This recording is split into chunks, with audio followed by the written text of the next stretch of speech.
27 men and women went into the Kentucky wilderness during one bitter autumn more than a century ago. 7 of them never returned. For decades, their disappearances were blamed on storms, wild animals, or the unforgiving mountains. But hidden journals, lost letters, and fragments of bone tell a different story, one of forbidden appetites, family secrets, and a hunger that refuses to die.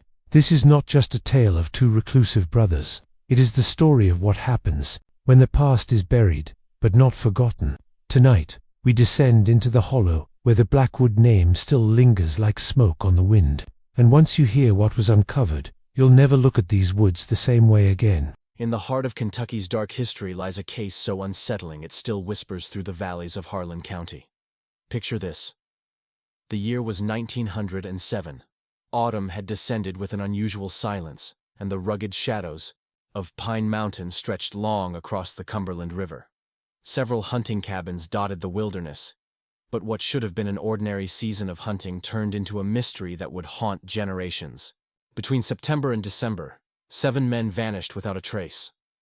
Each name was carefully inscribed in the fading ledgers of County Clerk Thomas Whitfield, his precise cursive recording ages, occupations, and last known whereabouts. But always, ending with the same chilling words, no remains recovered. Local newspapers, including the Harlan Daily Enterprise, framed these losses as nothing more than wilderness accidents, blamed on harsh weather or prowling beasts.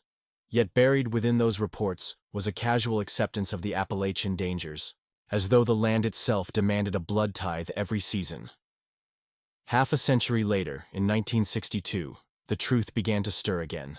During a federal project to reclaim abandoned land for what would later become the Daniel Boone National Forest, workers stumbled upon something extraordinary. Beneath the warped floorboards of an old log cabin, standing silent about 23 miles southeast of Harlan, lay 3 leather-bound journals, their handmade pages filled with meticulous entries. Foreman Samuel Ledbetter documented the discovery. But the real shock came from the names on the covers. Tobias and Elijah Blackwood. The brothers, heirs to 300 acres of dense woodland stretching from the Cumberland waters to the ridge of Pine Mountain, had left behind more than deeds and boundaries. Their journals offered a window into a hidden world, one that cast long shadows over Bear Creek Hollow and the eastern face of Stony Point. The journals, beginning in 1899 and ending abruptly in late 1907, pieced together a story far darker than mere wilderness accidents. When paired with newspaper clippings, official county records, and oral accounts from descendants, a grim picture emerged. One that suggested those disappearances were not random at all. By 1967, the case had been sealed away in the Kentucky State Historical Society's archives, relegated to dusty shelves where it nearly faded from memory. Still, whispers about the Blackwoods persisted, especially in nearby McCreary County. To the townsfolk of Whitley City, a humble logging outpost founded in 1868, the Blackwoods were strange, quiet men. They rarely spoke, rarely lingered, and rarely revealed anything beyond their fur trades. The trading post, kept alive by proprietor Harold Jenkins, recorded their visits with the precision of a banker. Every 3 months, Tobias and Elijah appeared. At dawn, laying out fox pelts, beaver skins, and on rare occasion a bear hide of exceptional quality. In return, they left with coffee beans, salt, ammunition, and tools. Elijah, it seemed, sometimes indulged in a bit of tobacco, but that was as close as they came to luxury. One entry from March 12, 1905, stands out in chilling detail. Jenkins noted they traded 7 fox pelts, 3 beavers, and 1 bear skin of remarkable size. They paid 137 silver coins, pieces dating back to the late 1870s. The Blackwoods departed before other customers arrived, moving with an eerie stillness that unsettled the entire shop. In his private diary, Jenkins confessed that patrons instinctively stepped aside when the brothers entered, as though some primal warning told them these men carried not just silence, but something far heavier, an aura of dread that clung to them like the mist on Pine Mountain. In November of 1904, Harold Jenkins wrote of an encounter that remained etched in his memory. Tobias Blackwood, the elder of the 2 brothers, towered at nearly 6.5 feet tall, built like an ox with broad shoulders and hands scarred by countless seasons in the wilderness. Yet despite his rough exterior, He handled coins with the delicate precision of a banker. His younger brother Elijah, smaller but no less unsettling, kept constant watch over the door, as if expecting an intrusion that never came. Jenkins likened their presence to wolves moving silently among sheep, their very arrival tightening the air inside his shop. What struck him most, however, was not suspicion of theft. Nothing ever went missing. But the strange vitality of these men. Unlike most mountain dwellers who grew gaunt during harsh Kentucky winters, the Blackwoods appeared remarkably well fed, their faces ruddy and bodies strong. When Jenkins cautiously inquired about their hunting success in such lean months, Tobias offered only a cryptic reply, repeated across several years of diary entries. "We have ways of ensuring the table is always full." 17 miles from their nearest neighbor, the Blackwood Cabin stood hidden deep within the pines, reachable only by a narrow dirt path that wound through the forest like a snake. James Harkins, whose father delivered supplies there in 1901, recalled strange stone arrangements lining the approach, positioned like silent sentinels. Interviewed decades later by historian Margaret Wilson, Harkins remembered his father's words, that the stones seemed to watch travelers with invisible eyes. The path, unusually level and well kept for such an isolated place, could carry a horse but never a wagon, forcing every visitor to file in single line. Curiously, while the cabin appeared on an official land survey in 1899, it vanished from maps after 1910. Geological surveys recorded only untouched wilderness, as though the land itself had chosen to erase the Blackwoods' presence. Those few who did set eyes on the cabin spoke of its unusual size and craftsmanship.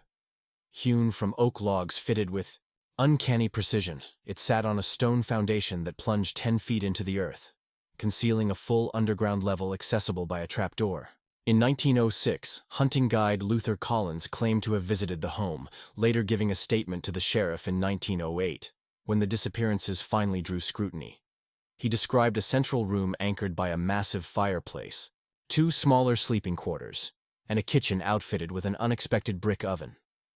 What unsettled him most was not the cabin itself, but the wooden rack by the kitchen door, a display of 30 or 40 knives, some clearly hunting tools, others disturbingly similar to surgical instruments, polished and arranged with obsessive care. When Collins lingered on the blades, Elijah explained they were family heirlooms from their father's time as a medic during the Civil War, though the explanation did little to ease Collins's unease.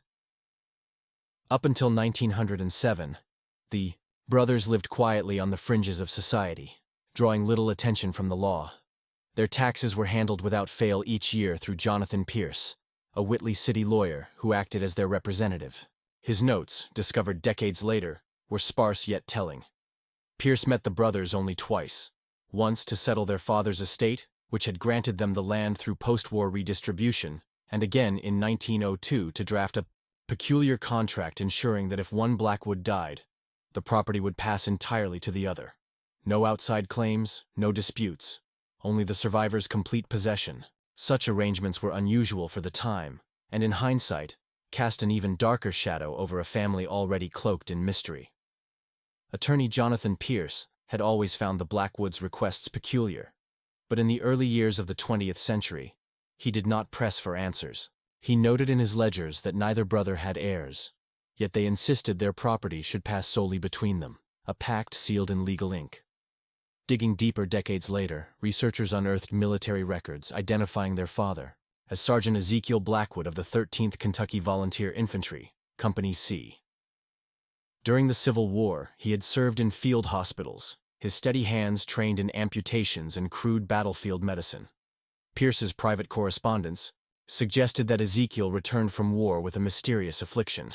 According to his sons, he could stomach only the freshest cuts of meat, prepared in ways known only to him, or else he would suffer agonizing illness. Perhaps this strange malady explained his choice of a remote homestead, close to game, far from curious eyes, a place where survival hinged on silence. The brothers grew up under this shadow. With no schooling beyond their father's lessons and no marriages to tether them to the wider world, Tobias and Elijah lived in almost total isolation. Their only contact with outsiders came during quarterly trading trips to Whitley City. Still, their reputation reached beyond the pines. Parents warned children to keep away from the Blackwood land, though few offered reasons beyond the familiar caution to respect private boundaries. In one interview years later, Eliza Jenkins, the Trading Post owner's daughter, remembered her father's ominous words.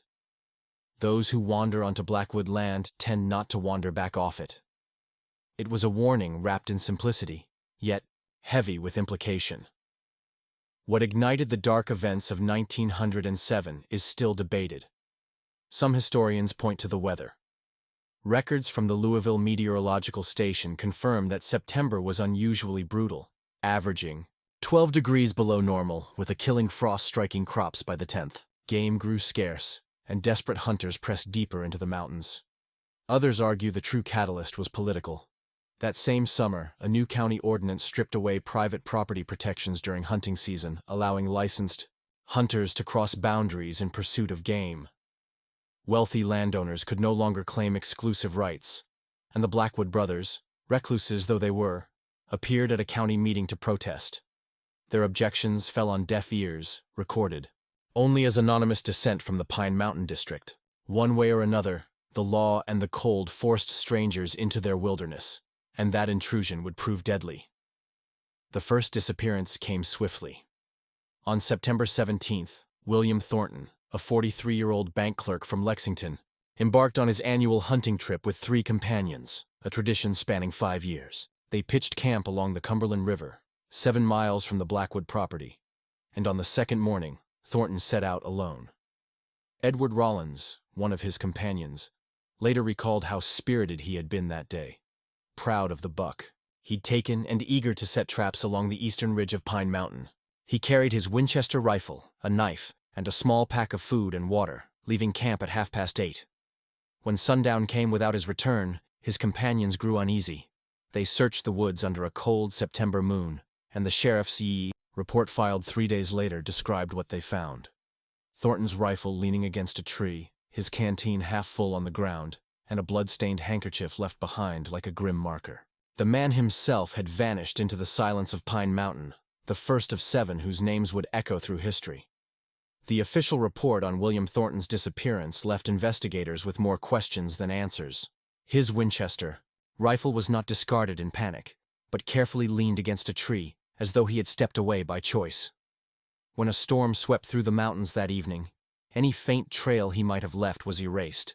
For 3 days the sheriff, his deputies, and local volunteers combed the ridges and hollows, but not a single trace was found. On September 23rd, Sheriff Harlan Daniels closed the search with a somber note, declaring Thornton's fate to be consistent with the dangers inherent to hunting in remote areas. His companions returned to Lexington, where his grieving wife commissioned a headstone in the city's cemetery, an empty grave marking a man who simply vanished into the wilderness. Barely a month later, on October 23rd, 2 more men disappeared, brothers James and Robert Caldwell of Cincinnati.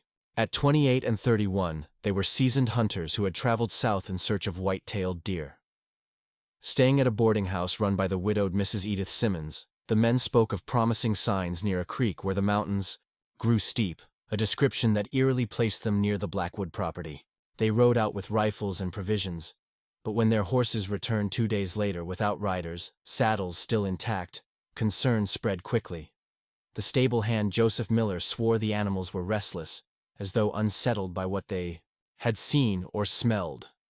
Mrs. Simmons, recalling the episode later, mentioned something that would haunt investigators. The saddlebags carried bundles of freshly wrapped meat in oilcloth, which she assumed was venison. Believing it harmless, she cooked and served it to her boarders. Several guests commented on its tenderness, one man even remarking that it was the sweetest venison he had ever tasted. Only after the Caldwells were declared missing did the gravity of this detail settle in. Had they truly bagged deer in those steep ridges, or had the meat come from some other darker source?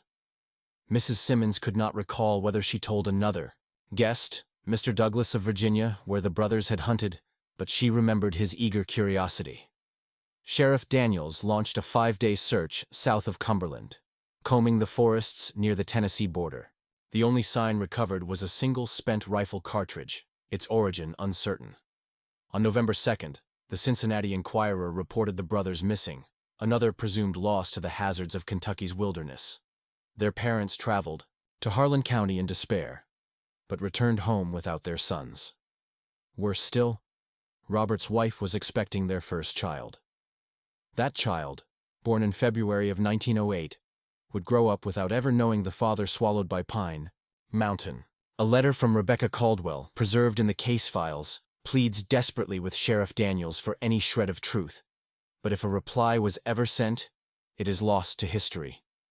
The disappearances continued like a grim pattern stitched into the land.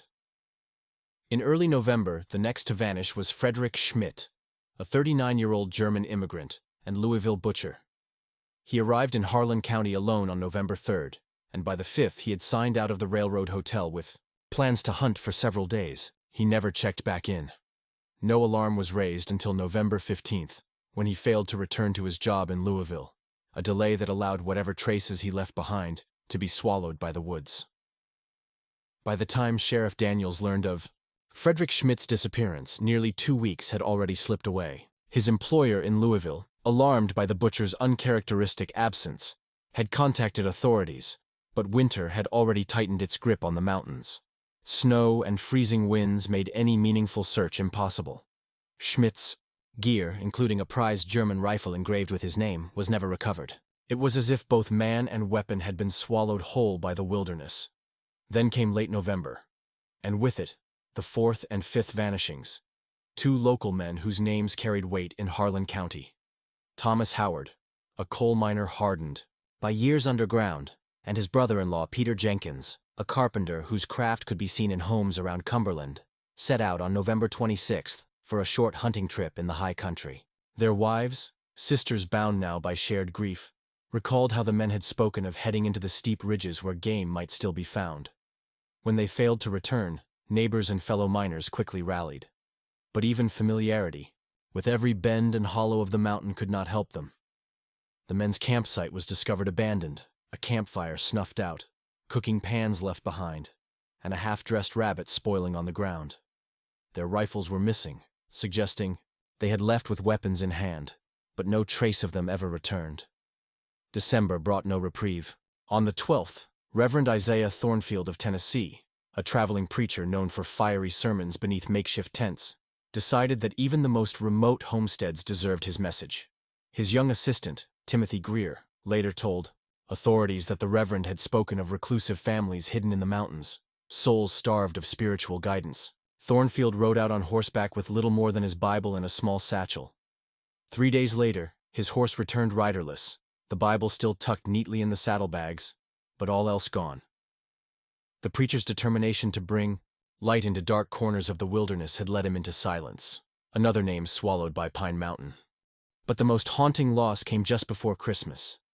On December 23rd, Mary Caldwell, sister of the missing James and Robert, arrived from Cincinnati, refusing to let grief and unanswered questions consume her.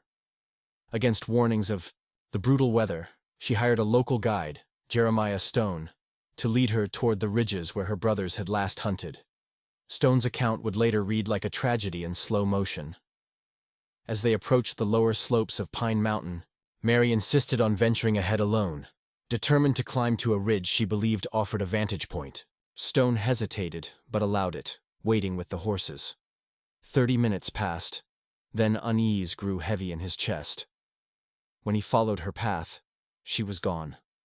Darkness forced him back to town for help, and by morning, a snowstorm had buried the land beneath several feet of white silence.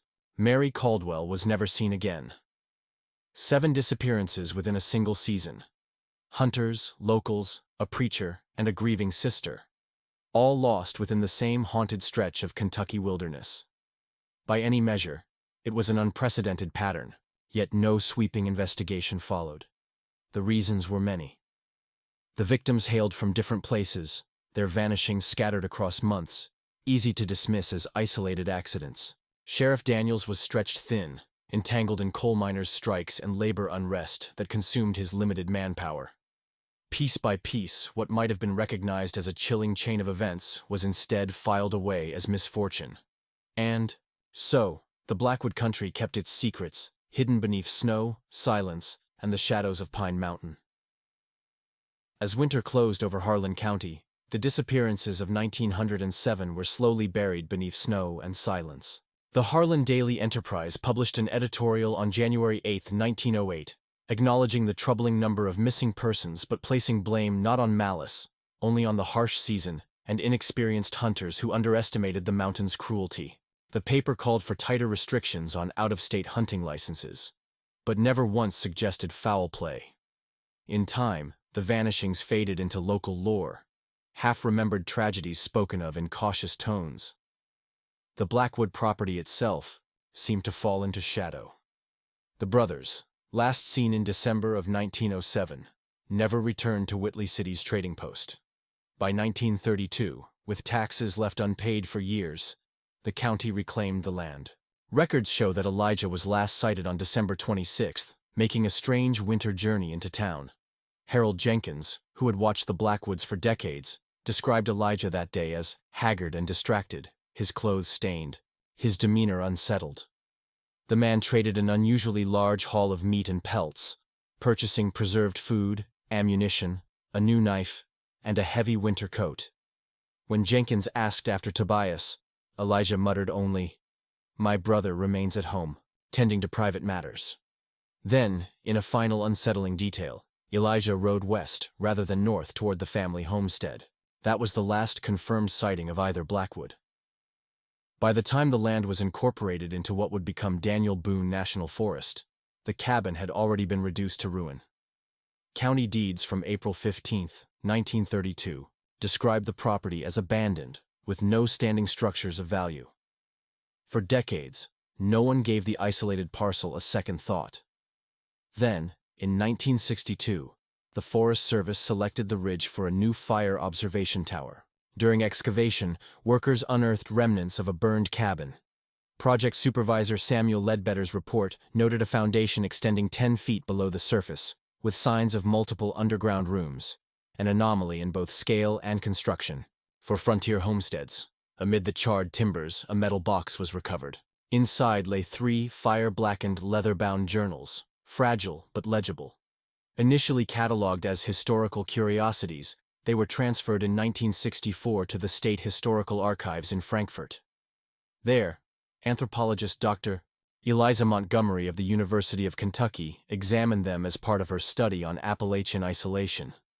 In her preliminary report, she called the journals a remarkable window into the psychology of extreme isolation and the evolution of parallel moral systems in remote families. The entries spanned from 1899 to 1907 and bore 2 distinct hands, those of Tobias and Elijah.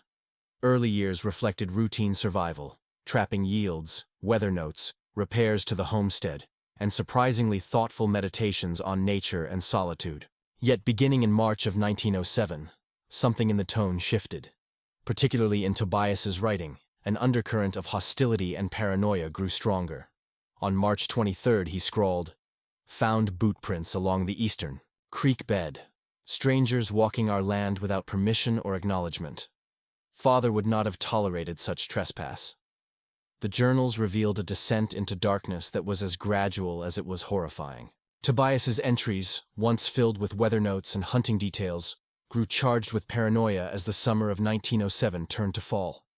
By August, he wrote of deterrence being set along their boundaries, though he left no clear explanation of what these measures were. Elijah, in his more hesitant hand, recorded his growing fear of his elder brother's unraveling mind. "To rarely sleeps. He paces the perimeter by night, mutters of father's lessons and our sacred duty to the land. I fear the solitude corrodes his thoughts. He refused even our trading journey this month." What followed in the journals was perhaps the most chilling revelation. Mixed among reflections and notations were recipes, detailed instructions not for venison or bear, but for 2-legged game. Dr. Eliza Montgomery, in her suppressed analysis, noted that the language was clinical, deliberate, almost reverent. On September 18th, Tobias wrote, "Unexpected bounty yesterday. Trespasser bore identification from a Lexington bank. Elijah dressed the meat while I handled the remains as father taught. The liver, with wild onions and salt, proved exceptionally tender. The leaner cuts will be preserved by smoke, as father preferred." The entries that followed grew only more grotesque. On October 25th, Tobias described better marbling in flank portions and defended his terminology with chilling calm. "We are not savages. We are custodians of an ancient knowledge." Elijah's own words revealed both complicity and torment. On November 3rd, he admitted, "T believes he is only protecting what is ours. Yet Father's hunger was born of necessity in wartime, not this eagerness that now consumes him." He speaks of setting lures, no longer waiting for trespassers. By mid-December, the brothers' conflict spilled onto the page. Elijah confronted Tobias over the preacher's death, insisting the man posed no threat. Tobias's reply, recorded by his brother in dread, was cold. "All trespassers are the same. Intention matters not when the result is violation. Father taught us well." Then, silence. Montgomery's research, halted abruptly in late 1964, never reached publication. University records showed she requested a sabbatical and left Kentucky for Oregon, never to resume her work. Soon after, the journals were locked away under restricted access following review by the Attorney General's office, deemed to hold no actionable evidence for crimes more than 50 years old. Officially, the case became of historical interest only. But folklore has a way of preserving what files bury. In 1966, collector Martin Ridley sat down with 87-year-old Abigail Jenkins, daughter of the very man who had long traded with the Blackwoods. Her words, transcribed into the Library of Congress folklore archives, carried the weight of secrets unspoken for decades. She recalled how, in December 1907, Elijah came alone to the post. His hands shook so violently he struggled to count his silver. His clothes were stained dark, reeking of smoke and something fouler, something her father compared to a slaughterhouse. He brought more meat than ever before, claiming it was venison and boar, yet it was wrapped differently than usual, in bundles that unsettled even a seasoned trader. And when Harold Jenkins, curious and uneasy, asked after Tobias, Elijah's answer burned itself into memory. "Tobias has developed a taste that cannot be satisfied with animal flesh alone." Elijah's final visit to the trading post left behind more than unease.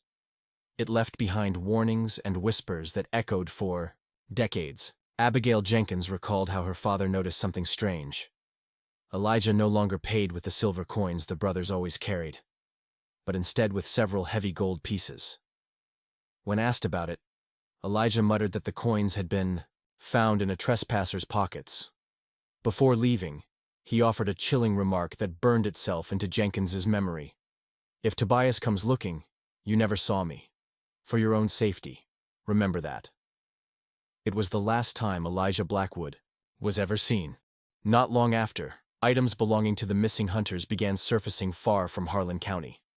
A pocket watch matching William Thornton's description turned up in a Knoxville pawnshop, while a distinctive hunting knife, believed to belong to one of the Caldwell brothers, was spotted in a general store. Authorities dismissed these discoveries as coincidence, attributing them to scavengers or thieves who might have stumbled upon abandoned camps.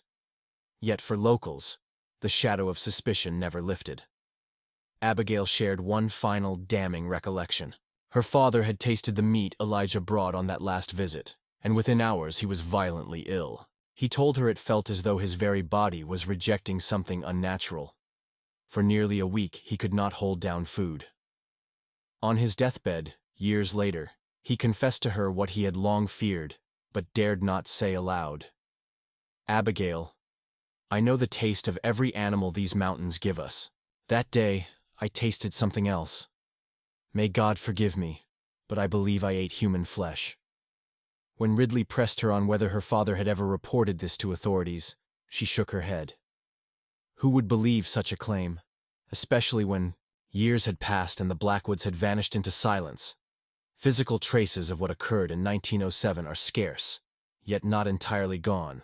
When the Forest Service excavated the site of the Blackwood Cabin in the 1960s, evidence suggested the fire that destroyed it was no accident. The blaze had burned at unnaturally high temperatures, with multiple points of origin, signs of deliberate destruction with accelerants. Though noted in reports, the findings were dismissed as irrelevant given the passage of time. Then, in 1967, before the observation tower was completed, workers uncovered several stone-lined pits half a mile from the cabin site.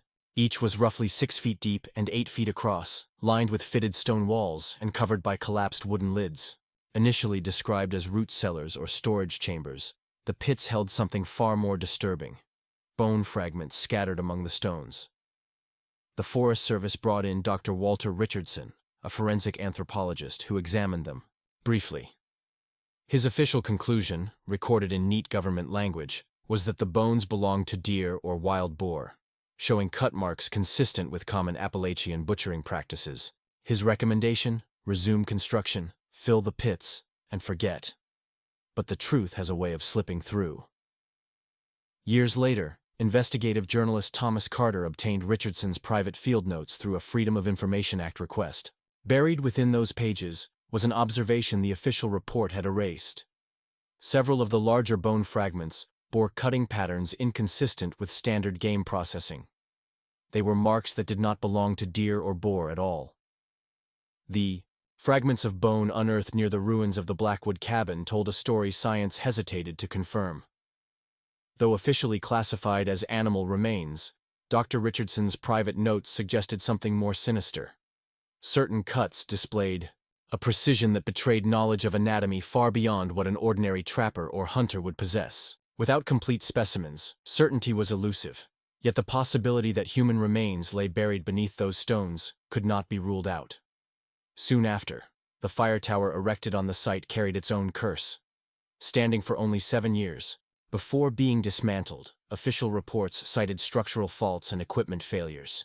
But those who manned it whispered of far stranger troubles.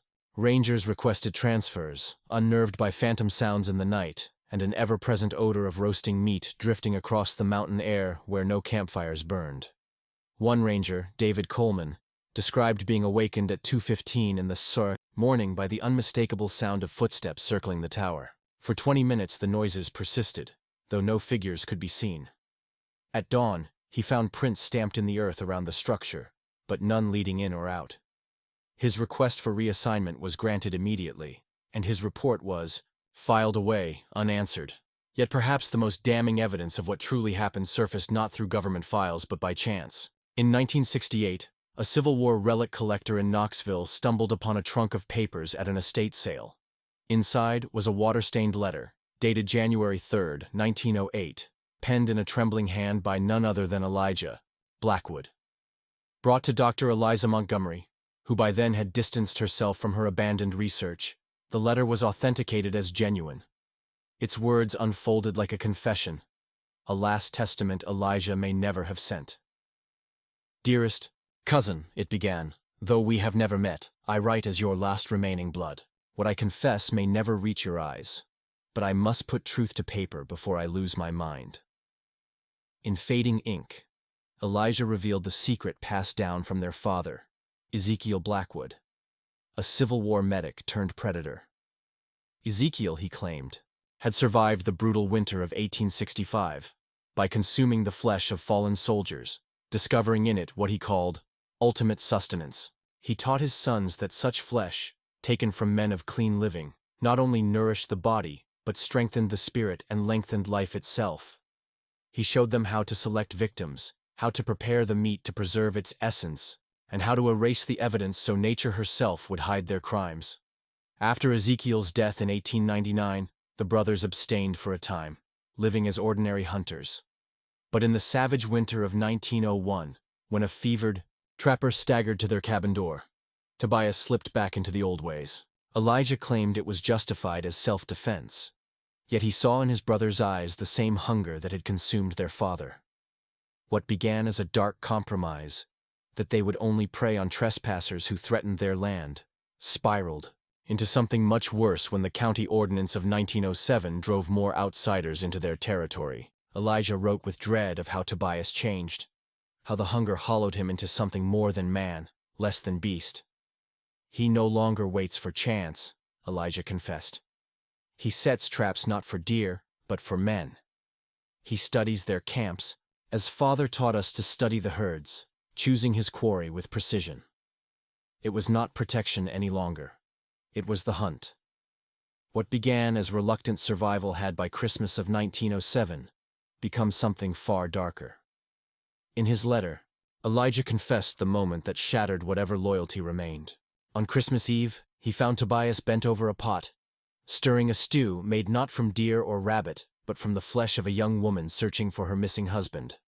Among the discarded belongings, Elijah recognized female garments, a violation of their father's explicit rule: women were never to be touched. In Tobias's face, he no longer saw hunger born of necessity, but pleasure, a gleam that horrified him.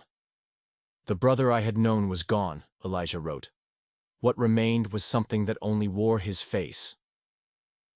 That night, he struck Tobias from behind with their father's old army shovel as he bent over the fire, then poured coal oil over the cabin and set it ablaze, watching the flames consume both the body and the sins they had carried.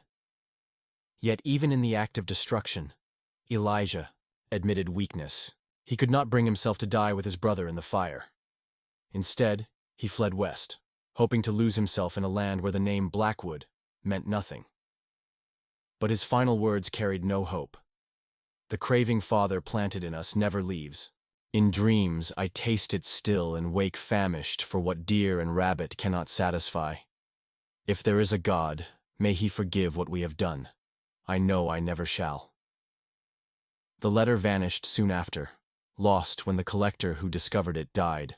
In 1969, though Dr. Montgomery had transcribed its contents, she later refused to discuss it, saying only, "Some history is best left untouched." Still, the Blackwood legacy lingers, not in archives, but in the land itself. The southeastern stretch of Daniel Boone National Forest, where their property once lay, remains conspicuously empty. Though game is plentiful and the vistas breathtaking, few hunters or hikers wander there. A Forest Service analysis in 1978 noted that both wildlife and humans seem to avoid the hollow without knowing why. Local guides quietly refuse to take clients into the area, muttering about dangerous terrain or fragile habitats. One guide, Jeremiah Holbrook, put it plainly: "There are places in these mountains that don't welcome people. That hollow is one. Even animals know better. You won't find deer or turkey there." Rangers, too, acknowledged an unwritten rule. Though no official policy exists, new staff are advised to steer visitors elsewhere. They spoke of compasses spinning astray, equipment failing without reason, and travelers stumbling out disoriented, unable to explain their confusion. One ranger, speaking anonymously, admitted, "There's something wrong about that hollow. The trees twist strange. The animals give it wide berth. We tell the public it's under rehabilitation, but that's not the truth." By 1970, the coordinates of the Blackwood homestead no longer appeared on government maps. Where their cabin once stood, modern surveys leave only a blank. A silence on paper to match the silence in the woods, a cartographic void that some insist is a clerical error, but others whisper was drawn that way on purpose. The fate of those who dared to chase the Blackwood truth has become almost as eerie as the legend itself.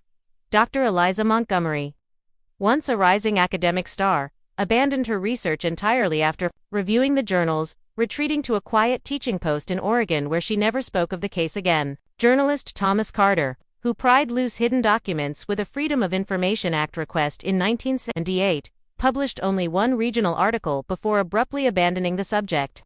When later researchers pressed him, his answer was chilling: "Some stories carry consequences for those who tell them."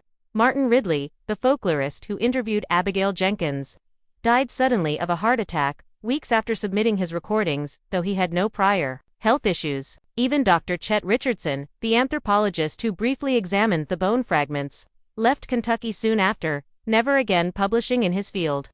It was as if anyone who touched the case too closely was quietly consumed by it. In the decades that followed, the story of Tobias and Elijah Blackwood was diluted into campfire legend to strange hermits who might have attacked trespassers. The grotesque truth was scrubbed away, perhaps out of mercy, perhaps out of fear. Yet strange reports still surfaced, hunters stumbling upon stone-lined pits only for them to vanish the next day, guides refusing to take clients near the hollow, and rangers whispering of maps that deliberately left blank spaces where the Blackwood land had once been. Even into the modern era, hunting licenses issued in Harlan County still shade out that section of the forest, marked only as an sensitive zone, with no official explanation. Locals don't ask, they simply avoid it, especially in autumn, when the air grows sharp and the predators restless. One old man, nearly 90, told a Louisville journalist in 1968 what many others dared not: the mountains remember what people try to forget. The Blackwoods weren't the first in these hills with such appetites, and they won't be the last. Hungers like that don't die.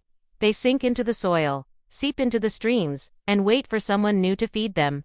The journalist's article was never published. His notes were found in his abandoned car near the forest's edge, and though he resurfaced days later in a Nashville hospital under a false name, he never remembered where he had been. He left journalism altogether, warning only: some appetites shouldn't be remembered. And still, the land tells its own story. The hollow, where the Blackwood Cabin once stood, remains lifeless, avoided by both people and wildlife, a silence that speaks louder than any archive. Rangers quietly report autumn fires burning only within the boundaries of the old property, flames that appear without lightning, without camps, never spreading beyond that cursed soil. Afterward, they sometimes find stone circles patterns, like cooking pits fresh against the ash. Officials dismiss them as tricks of erosion and weather. Locals whisper otherwise. Each autumn, when the hunting season begins, the woods of Harlan County stir again. Some say it is only wind and memory.